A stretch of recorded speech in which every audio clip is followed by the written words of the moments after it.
네덜란드의 코리 텐 붐 여사라는 분은 많이 이렇게 아시는 분은 많이 아실 거예요. 2차 세계 대전이 일어났을 때 이 코리 텐 붐 여사 가족이 유대인을 숨겨줬던 적이 있었어요. 그래서 그것이 발각되어서 온 가족이 수용소로 잡혀 들어가게 되었습니다. 그래서 거기서 고문을 당하고 심하게 고문을 받다가 언니는 거기서 사망을 했어요. 너무 심한 고문으로 인해서. 그런데 후에 기적적으로 수용소에서 풀려나게 되었고요. 그 이후에 전 세계를 돌아다니면서 사랑과 용서의 메시지를 전했습니다. 한 번은 독일의 한 마을에서 복음을 전한 후에요. 사람들이 이 코리 텐 붐 여사와 인사를 나누기 위해 줄 서 있었어요. 그런데 그 중에 낯이 익은 한 남성이 온 거예요. 근데 바로 알아볼 수가 있었어요. 그러니까 그 사람이 누구였냐면 수용소에 있을 때 자신의 가족을 고문하던 사람, 고문하다 언니를 죽였던 사람이었어요. 근데 그 사람이 다가와서 얘기하기를, 나를 기억하십니까? 내가 예수 그리스도를 믿게 되었고 성경을 통해서 세상의 모든 죄에 대한 용서가 있다는 걸 알게 되었습니다. 저 자신의 죄에 대해서도요. 그래서 제가 범한 악독한 행위들을 용서받았습니다. 그러나 하나님께 저 때문에 피해받은 사람에게 용서를 빌 수 있는 기회를 달라고 했어요 라고 했다는 거예요. 그러면서 코리 텐 붐 여사에게 저를 용서해 주실 수 있겠습니까? 라고 물었어요. 그런데요, 그 트라우마가 얼마나 심했겠어요. 바로 쉽게 용서가 되지 않더라는 거예요. 그렇게 얘기했음에도. 그러한 가운데 코리 텐 붐 코리 여사가 나 역시도 용서받지 못했구나, 그 상황에서 그런 생각이 드는 거예요. 너희가 각각 마음으로부터 형제를 용서하지 아니하면 나의 하늘 아버지께서도 너희에게 이와 같이 하시리라. 이와 같았다는 마음이 들었다는 거예요. 그러면서 곧 로마서 5장 5절이 또 생각났다는 것입니다. 소망이 우리를 부끄럽게 하지 아니함은 우리에게 주신 성령으로 말미암아 하나님의 사랑이 우리 마음에 부은 바 됨이니. 이 말씀이 생각나면서 예수님 감사합니다. 성령님으로 말미암아 하나님의 사랑이 제 마음에 들어오게 하심을 감사합니다. 아버지 하나님 감사합니다. 제 미움과 용서하지 못함보다 당신의 사랑이 더 위대하심을 감사합니다 라고 고백하면서 그 순간 그 자리에서 그 사람이 용서가 되었다는 거예요. 그러면서 원수를 용서할 때만큼이나 하나님의 바다 같은 사랑에 감동한 적이 없다고 이 여사는 말하고 있어요. 우리에게 있어서도 나의 의지로 될 수 없는 것이 용서이죠. 누군가에게 있어서 용서라는 것은 그 삶에서 끊임없는 도전으로 다가오는 문제 중에 하나입니다. 내가 다른 사람에게 빚진 1만 달란트를 모두 탕감받는 것은 은혜이고 감사하고 모두 수용이 돼요. 이 정도 정말 너무 감사하다. 나에 대해서 이렇게 생각해 주니까. 그런데 나에게 100데나리온 빚진 동료는 절대 용납할 수 없는 것이 사람의 마음이라는 것입니다. 본문에 어떤 주인이 종들과 결산할 때에 1만 달란트 빚진 자 하나를 데려왔는데 그 사람이 갚을 것이 없는 거죠. 얼마 전 제가 한 달란트는 15년 정도의 임금이라고 말씀을 드린 적이 있어요. 그럼 1만 달란트는요 15만 년 정도의 임금인 거예요. 15만 년. 이것은 평생을 살아도 못 갚는다는 거예요. 물론 이 비유에서 말하는 것은 좀 지나친 과장이죠. 근데 이러한 상황에서 당장 갚을 돈이 없으니 주인은 그 종의 몸과 아내와 자식들과 모든 소유를 다 팔아 갚으라는 거예요. 고대에는 이렇게 돈을 갚지 못하면요, 여러 가지 이유가 있겠지만 돈을 갚지 못하는 이유 때문에도 노예로 팔려가던 시대였습니다. 그래서 이 1만 달란트 빚진 종은 빚을 갚지 못해 식구들이 다 노예로 팔려갈 수밖에 없는 상황이 된 거예요. 그래서 이 종은 엎드려서 참아주십시오. 내가 다 갚겠습니다 라고 애원하면서 얘기를 했어요.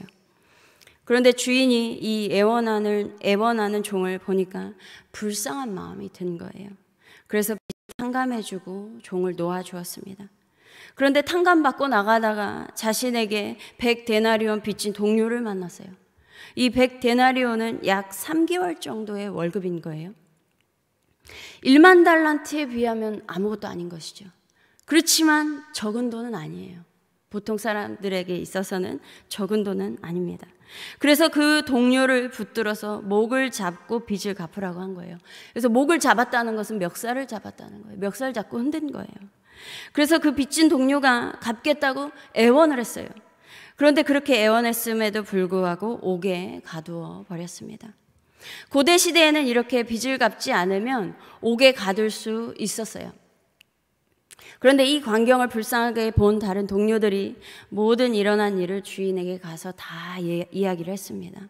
그래서 주인이 1만 달란트 빚을 졌던 종을 불러다가 내가 너를 불쌍히 여긴과 같이 너도 내 동료를 불쌍히 여겼어야 할 것 아니냐 하며 주인이 노하며 1만 달란트 빚을 다 갚을 때까지 그를 옥에 가두었습니다. 그러니까 지금 상황이 탕감받았던 빚을 다시 갚아야 하는 상황이 된 거예요. 그런데 생각해 보세요. 옥에 들어가서 돈을 어떻게 갚을 수 있겠어요? 뭘 벌어야지 조금이라도 갚지.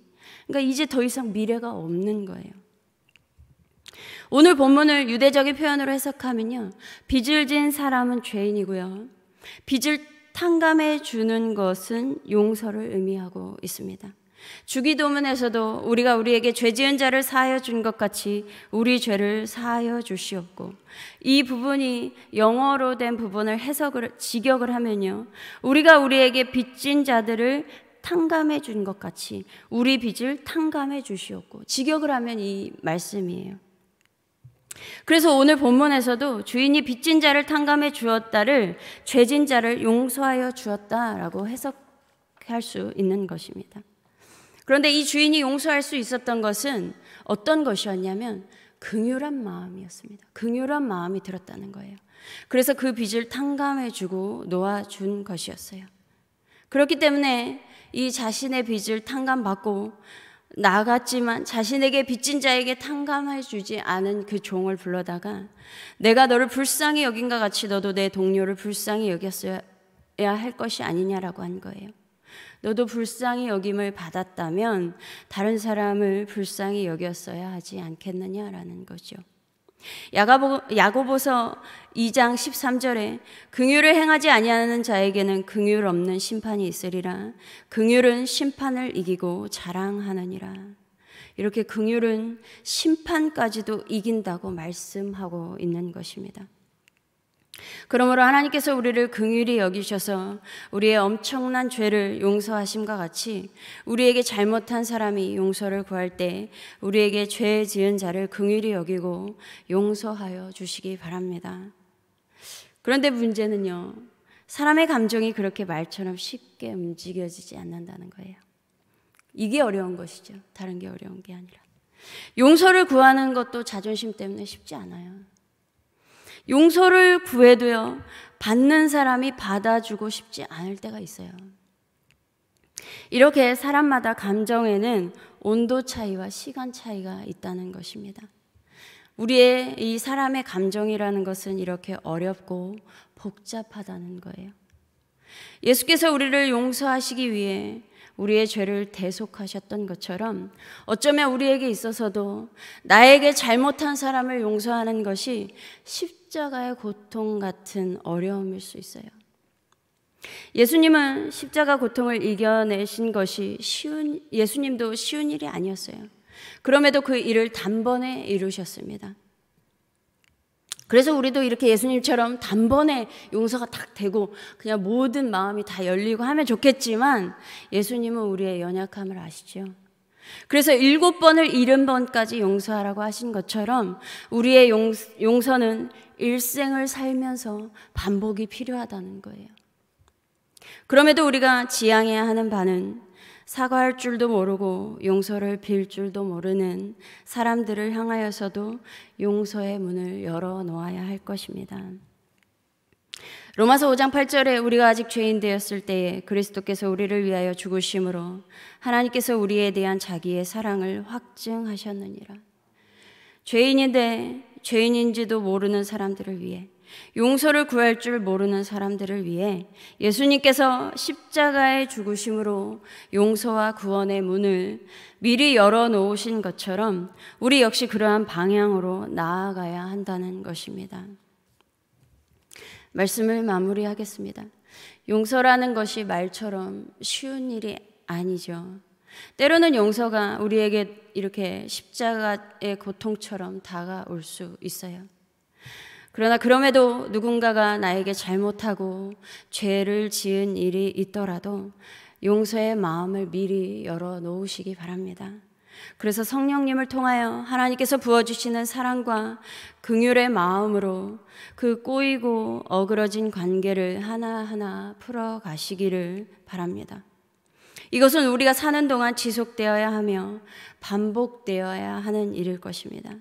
누가복음 6장 37절 용서하라 그리하면 너희가 용서를 받을 것이요, 마태복음 11장 25절 용서하라 그리하여야 하늘에 계신 너희 아버지께서도 너희 허물을 사하여 주시리라. 이렇게 서로 긍휼한 마음으로 용서하는 삶을 살며 마지막 날 우리 모두가 심판을 이기고 자랑하는 은혜가 넘치기를 소망합니다. 다 같이 기도하겠습니다. 하나님, 우리의 모든 죄를 단번에 용서하여 주셔서 감사합니다. 그 십자가의 고통이 인간으로 오셨을 때 그럼에도 쉽지 않으셨을 텐데, 하나님 그럼에도 우리를 이렇게 용서하여 주셔서 우리를 구원해 주신 하나님 감사합니다. 우리에게 주신 이 은혜 늘 간직하며 잊지 않게 하시고, 또한 우리가 서로 사람들을 섬기며 살아갈 때에 또 부딪히는 일들이 있습니다. 그러한 가운데서 정말 원수같이 여겨질 때도 있는데, 하나님 우리에게 하나님의 사랑을 넉넉히 우리 마음 가운데 부어주셔서 하나님 그 사람을 품고도 남을 그 힘을 허락하여 주시옵소서. 그리하여서 서로가 서로를 용서하며 그 일생 동안 지속될지라도 우리가 그러한 마음으로 살아갈 때에, 그래서 마지막 날 하나님 심판을 이기며 자랑하는 우리 모두가 되게 하여 주시옵소서. 감사드리며 우리 주 예수 그리스도의 이름으로 기도드립니다. 아멘.